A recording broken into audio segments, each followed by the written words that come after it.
নমস্কার, আমি অমিত চক্রবর্তী। আপনাদের সামনে আগামী নজরের বিশ্ববার্তার মনের দর্পণ নিয়ে হাজির হয়েছি, সৌজন্যে তারা রিভিউজ। আমরা এই মুহূর্তে আজকে আমাদের অতিথি পরিচয় করে দেবো, তার আগে একটু অতিথির কথা বলে দিই। আমরা নিজেরাই অবাক হয়ে যাচ্ছি, একজনের দ্বারা 3টে কাজ কিভাবে সম্ভব? একজনের দ্বারা 3টে কাজ। আমরা দেখেছিলাম নারী শক্তি, দুর্গার সেই 10 হাতে রূপে যে কাজ করতে 10 হাত দিয়ে, সেরকমই একজনকে মানুষকে পেয়ে গেছি, তাকে আমরা অন্য দুর্গার সাথে তুলনা না করে পারলাম না। সঙ্গে রয়েছে অভিনেত্রী দীপান্বিতা সেনগুপ্ত, আর রয়েছে মিউজিক কম্পোজার গৌতম সেন। আমরা তাদের সাথে পরিচয় করে নেব, তাদের কথা শুনে নেব কিভাবে এই কাজগুলো কিভাবে করছেন। হ্যাঁ, নমস্কার দীপান্বিতাদি, এবং গৌতম আপনাকে নমস্কার আগামী বার্তার তরফ থেকে। তো আমি একটা জিনিস দেখছি যে দুর্গার, আমি আপনার কাছে আসবো, যে দুর্গার 10 রূপ হাত ধরে কাজ করছে। আমরা যা শুনেছি আপনার সম্বন্ধে, যে দুর্গার একটা অন্য রূপ আপনি নিয়েছেন, কখনো গান লিখছেন, কখনো ডিরেকশন দিচ্ছেন, পরিচালকের কাজ করছেন, এবং নিজেই অভিনয় করছেন। আমরা একটা দেখছিলাম পরন যায় চলিয়া। তো যদি কিছু বলেন যে এই যে 3টে একসাথে কাজ করা কিভাবে? নমস্কার সমস্ত দর্শক বন্ধুকে আমার তরফ থেকে আগামী শুভেচ্ছা। আমি এখানে পরাঞ্জালা মিউজিক্যাল শর্ট ফিল্ম, এটা আমার ইউটিউব চ্যানেল অফ দ্য স্পেকট্রামে রিলিজ করেছে। এটা অলরেডি ভাইরাল হয়ে গেছে। এখানে আমি ডিরেকশন তো দিয়েছি। প্রথম কথা বলতে গেলে এখানে গানটা আমার লেখা, অর্থাৎ লিরিসিস্ট হিসেবে আমি আছি, আর অভিনেত্রী হিসেবে আমি এখানে পর্দায় আমাকে দেখা গেছে। তো এত কিছু আমি ভেবে কোনো কাজ করি না যে কতগুলো কাজ করছি বা কি, সবকটা কাজই করি হচ্ছে ভালো লাগে বলে। ভালো লেগেছে, দর্শকের ভালো লেগেছে, আমার নিজের প্রথম ভালো লাগে কাজ করতে, তো সেই জন্য করেছি। এত কিছু ভাবিনি কি কাজ করেছি। মানুষ আমরা দেখতে পাচ্ছি আপনি অনেকগুলো কাজ করছেন, কখনো গান লিখছেন, কখনো অভিনয় করছেন, কখনো কোনো অভিনেত্রী ভুল করে সে পরিচালক ডিরেকশনও দিয়ে দিচ্ছে সেটাকে শুধরে নেওয়ার জন্য। তো আপনি নিজেকে কিভাবে দেখতে পছন্দ করেন? আমি প্রথমত একজন নারী, একজন মহিলা, একজন মা, একজন স্ত্রী। তো আমার প্রত্যেকটা, আমি যখন যে কাজটা করি তখন সেই কাজটাই খুব মন দিয়ে করি আর খুব যত্ন সহকারে করি। এবং আমার মনে হয় আমরা প্রত্যেকটা মানুষই দিনের বিভিন্ন সময় আলাদা আলাদা করে রোল প্লে করি। তো সবচেয়ে বেশি আমি দেখতে ভালোবাসি as a good human being হিসেবে, যাতে আমার প্রেজেন্সটা সবার ভালো লাগে, যাতে আমি কারোর বিরক্তির কারণ না হয়ে যাই। দ্বিতীয়, আমি লেখালেখি করতে ভালোবাসি, রান্না করতেও ভালোবাসি, সংসার করতেও ভালোবাসি, পরিচালনার কাজ তো অবশ্যই ভালোবাসি। ভবিষ্যতে আরো অনেক ভালো কাজ করতে চাই। এখনো পর্যন্ত মনে হয় না আমি কিছুই করে উঠতে পেরেছি বলে। আচ্ছা, আমি এবার জিজ্ঞেস করছি যে আপনার এই যে যখন সিনেমার জগৎ বা ছোট পর্দায় আসছে, তখন একটা আপনার তো বাড়ির উৎসাহিত যেহেতু সাপোর্ট, এই সাপোর্টটা কার থেকে বেশি পেয়েছে? অবশ্যই সাপোর্ট তো আছেই। আমার হাজবেন্ড এখানে এখন আমাকে ভীষণ সাপোর্ট করেন, বরাবরই করেছেন। তবে আমার ছোটবেলা থেকেই কিন্তু আমার শুরুটা হয়ে গেছিল ভেতরে ভেতরে। আমি যে পরিবেশে বড় হয়েছি, মা বাবা কোনোদিন আমাকে শাসন করতে, আমরা যেটা বুঝি মার ধর বকাবকি, আমাকে কোনোদিনও করতে লাগেনি। ওনারা বরাবর আমাকে খুব আদর যত্নেই রেখেছেন, এবং সবকিছু যখনই যেটা করতে শুরু করেছি আমাকে ভীষণ সাপোর্ট করেছেন। কোনোদিন বলেননি আমাকে যে ফার্স্ট হতে হবে, সেকেন্ড হতে হবে। আমি নিজের ইচ্ছা মতো পড়াশোনা করেছি এবং ওদের কথা খুব মন দিয়ে শুনেছি। এবং মা, মনে আছে এখনো, বেশ কিছু ব্যাপারে আমাদের বাধা নিষেধ ছিল। সব রকমের সিনেমা দেখা যাবে না, সব রকমের বইয়ের পাতা উল্টানো যাবে না, কিন্তু ভালো কিছু হলে মা ডেকে দেখাবেন। তো টেস্টটা আমার তখনই তৈরি হয়ে গেছিল যে কিছু ভালো দেখতে হবে, ভালো জিনিসই শুনতে হবে। সেরকম এখন করি শুধু যে ভালো কাজ করতে হবে। গৌতম বাবুর কাছে, আপনার কাছে তো আসছেন, যে দীপান্বিতার সেনগুপ্ত যে পরাণ যায় যুগে যেটা করেছেন, শুনেছি আপনি সেই মিউজিক কম্পোজারটা আপনি করেছেন। এই কম্পোজ করতে গিয়ে কতটা আনন্দিত, কতটা খুশি হয়েছেন? একটা ব্যাপার হলো যে যে কোনো মিউজিক ডাইরেক্টর যখন গান শোনায় আমাদেরকে, আমরা সঙ্গীত আয়োজন করি, তখন একটা ছবি ভেসে ওঠে। সেই ছবিটা বলে দিচ্ছে যে এটা ইন্ডিয়ান অ্যারেঞ্জমেন্ট হবে না ওয়েস্টার্ন অ্যারেঞ্জমেন্ট হবে, নাকি দুটো মিক্স হবে। আমি তো ওর গানটা শুনে আমার প্রথমেই মনে হলো এটা দুটো মিক্স করে করতে হবে, একটা ফোক, ইন্ডিয়ান ফোক, প্লাস তার সঙ্গে একটু ওয়েস্টার্ন। তো এই দুটোকে মিলিয়ে আমি একটা অ্যারেঞ্জমেন্ট করলাম। ওরা তো বলছে ওদের খুবই ভালো লেগেছে, আর শুনলাম নাকি ভাইরালও হয়েছে, খুব আনন্দের খবর এটা। তো তো এইভাবে কাজ তৈরি হয়, আর আমি ভীষণ আনন্দ পেয়েছি এই কাজটা করতে, কেন ও আমাকে এত সাপোর্ট দিয়েছে, এত মানে ফ্রি আমাকে ছেড়ে দিয়েছে যে আজ যা খুশি করতে। তো আমি খুবই আনন্দ সহকারে কাজটা করেছি।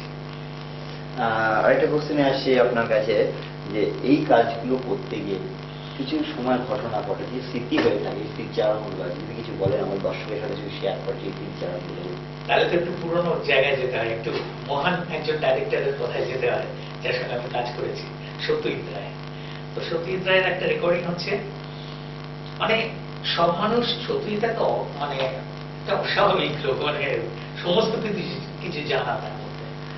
তো রেকর্ডিং হচ্ছে এইচএমভিতে, উনি একটা মিউজিক করে এনেছেন, সম্ভবত আগন্তুক ছবিটা, আগন্তুক ছবির ব্যাকগ্রাউন্ডে একটা পার্ট করে এনেছেন মিউজিক, আমাকে বাজাতে বললেন।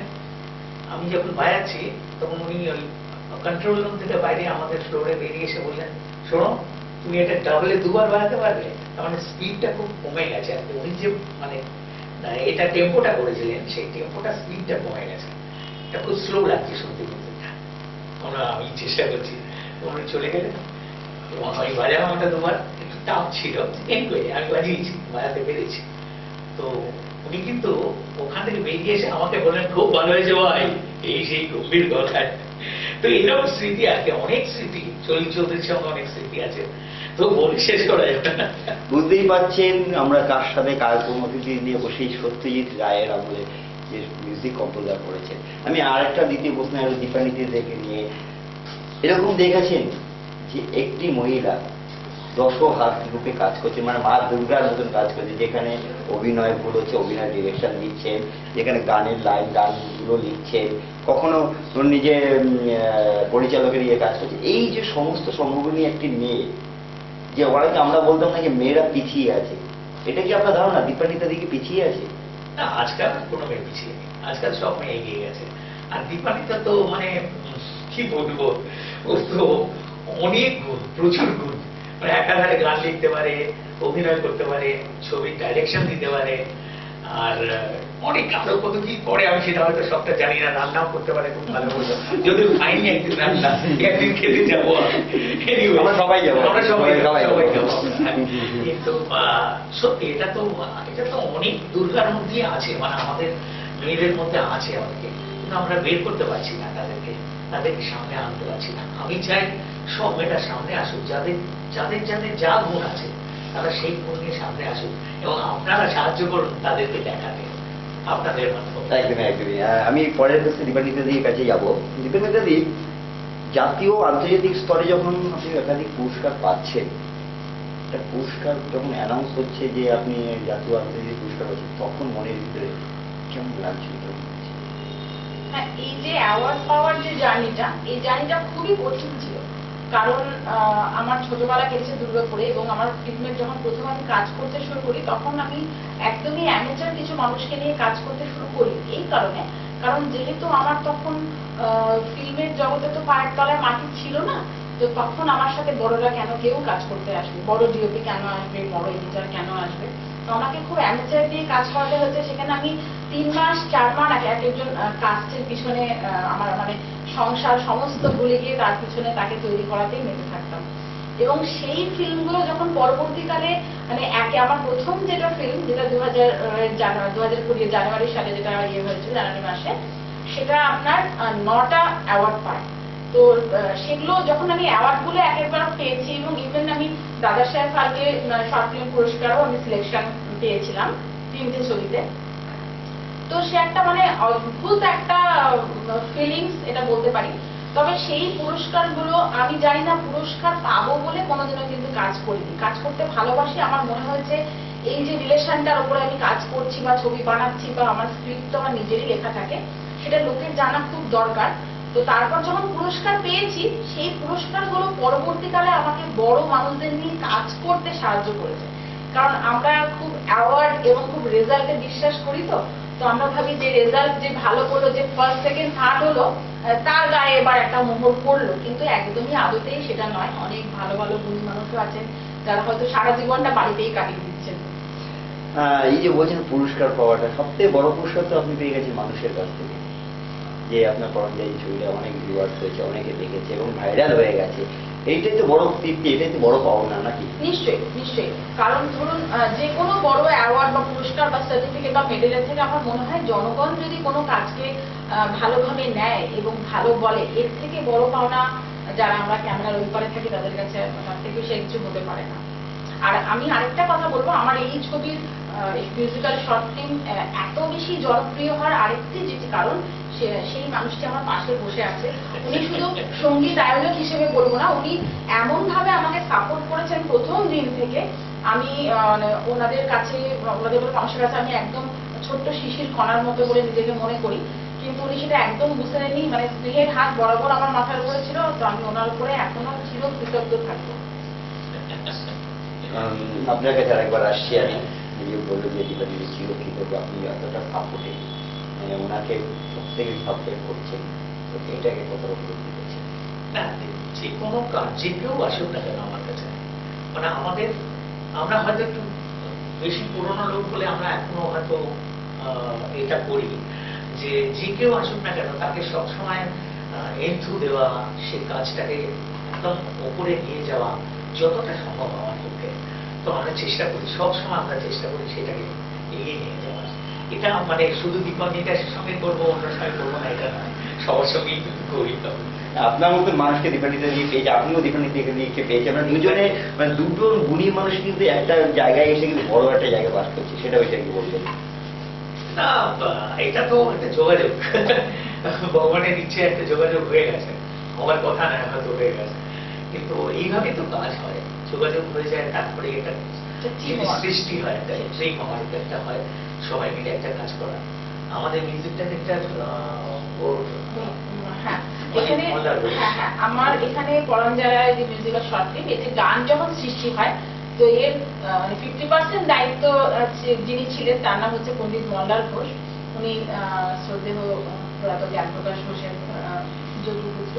উনি সুরটা করেছেন, ও কি অদ্ভুত সুরটার একটা মায়া, এবং তারপরে দাদা হচ্ছে সেই সুরের উপরে সংযোজন করেছেন, আয়োজন করেছেন। মানে সুরটা খুব সত্যি ভীষণ ভালো সুর, ভালো সুরটা। না, আপনারা শুনতেই পাচ্ছেন পণ্ডিত মল্লার ঘোষ, বিশাল তবলবাজি জি, এই পরাঞ্জয় জড়িয়ার গানটির সাথেও ছিলেন এবং পুরো প্রোডাকশনটাকে ওনারা গুছিয়ে পড়েছিলেন। আমি দীপান্বিতাদির কাছে আরেকবার আসবো যে এই যে পরাঞ্জয় জড়িয়া গানটি আমরা দেখলাম মেঠো গন্ধ, মাটির গন্ধ, একটা অত্যন্ত গ্রামের সেই ভাষা, সেই ল্যাঙ্গুয়েজ, সেই শব্দগুলো কানে যেন সকালবেলা খুব বেজে ওঠে। অর্থাৎ মাটির গন্ধ নিয়ে গান কেন? মাটির গন্ধ এখানে হচ্ছে একটা পূর্ববঙ্গের একটি আঞ্চলিক ভাষার উপরে গানটি লেখা হয়েছে। আমি আজ পর্যন্ত যতগুলো শর্ট ফিল্ম বানিয়েছি বা মিউজিক ভিডিও করেছি, সবগুলোর মধ্যে আমি একটা জিনিসই দেখাতে চেষ্টা করেছি, এটা হচ্ছে মানুষের মধ্যকার সম্পর্ক। আমার এই গানটা লেখার পিছনেও আঞ্চলিক বা মাটির কাছাকাছি হলে একটা সুবিধা হয়, আমাদের রিলেট করতে খুব সুবিধে হয়। কারণ আমরা বইয়ের ভাষায় তো কেউ কথা বলি না, আমরা সবাই একটা লোকাল ল্যাঙ্গুয়েজে কথা বলি। তো মনে হয়েছিল মানুষকে ছুঁতে বেশি পারবে, তো এই জন্য মাটির গন্ধ, মাটির ভাষা দিয়ে লিখেছিলাম গানটা। আর যদি আমি আমার শর্ট ফিল্মের সাবজেক্ট গুলো বলি, বা আমি একটা সম্প্রতি ফিচার ফিল্মও করছি, সেখানেও আমি মানুষের সম্পর্কের উপরেই জোর দিয়েছি। কারণ আমাদের শরীরের অসুখ হলে তার জন্য অনেক সুপার স্পেশালিটি হাসপাতাল গড়ে উঠেছে, নার্সিংহোম আছে। আমার মনে হয় আমাদের প্রত্যেকের মনের যে ছোট থেকে বড় অসুখগুলো আছে তার তো কোনো চিকিৎসা হয় না, শুধু যেটা হয় সেটা হচ্ছে সম্পর্কের ভাঙন।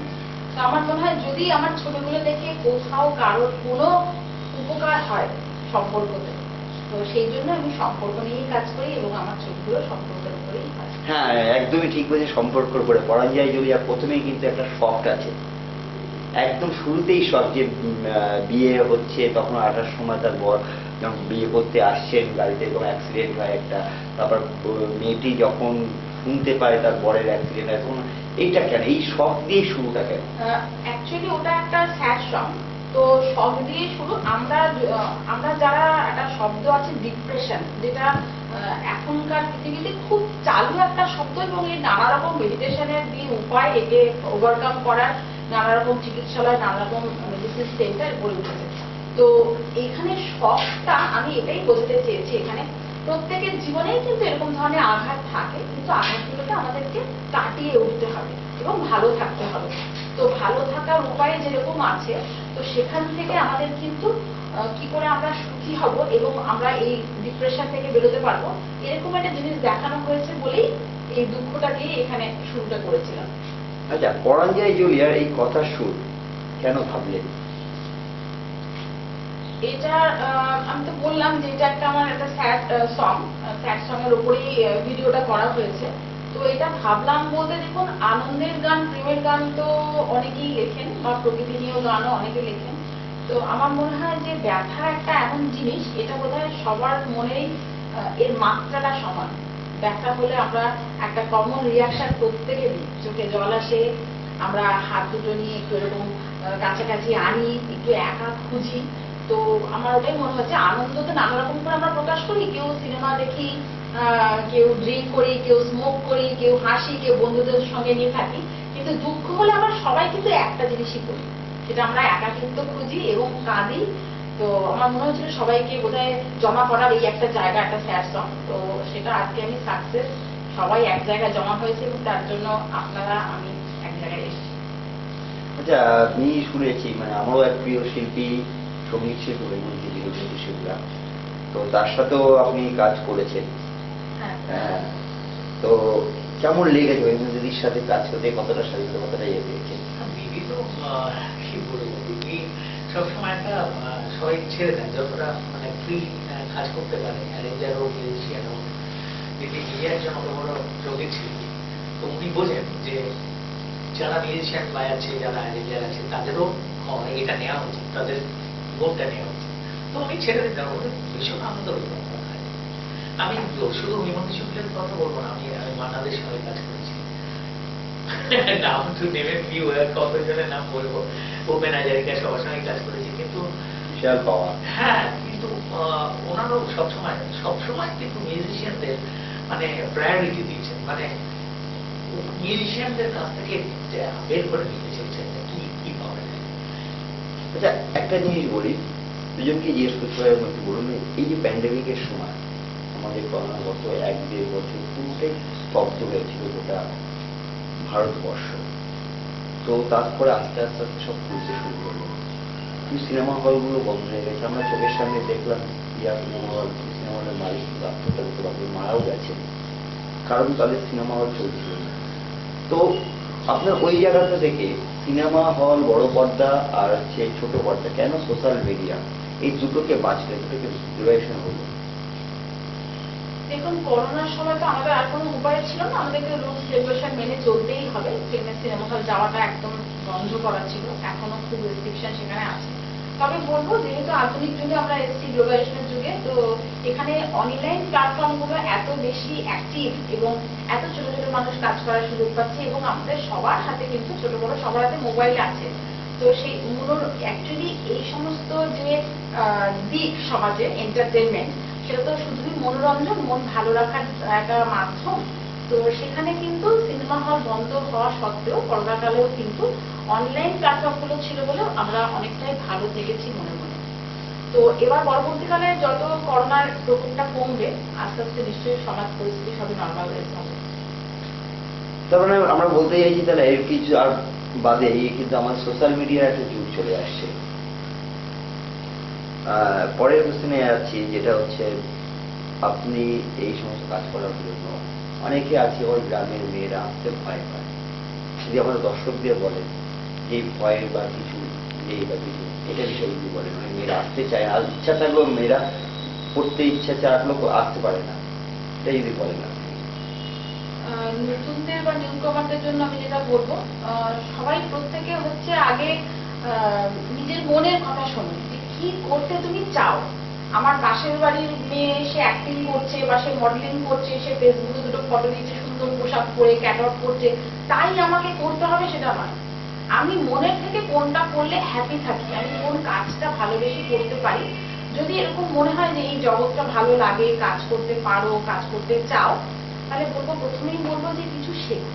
কারণ এখন খুব স্পিডের যুগ, তো তুমি যদি প্রত্যেকটা জিনিসই কাজ করতে করতে শিখবে ভাবো, তো অনেক তুমি ঠোকর খাবে এবং অনেকটা সময় নষ্ট হবে। যদি একটা বেসিক কিছু শিখে তুমি আসো, তাহলে কিন্তু যারা বড়রা, যারা গুণী মানুষরা এখানে আছেন, তারা অবশ্যই তোমাদের হেল্প করবেন।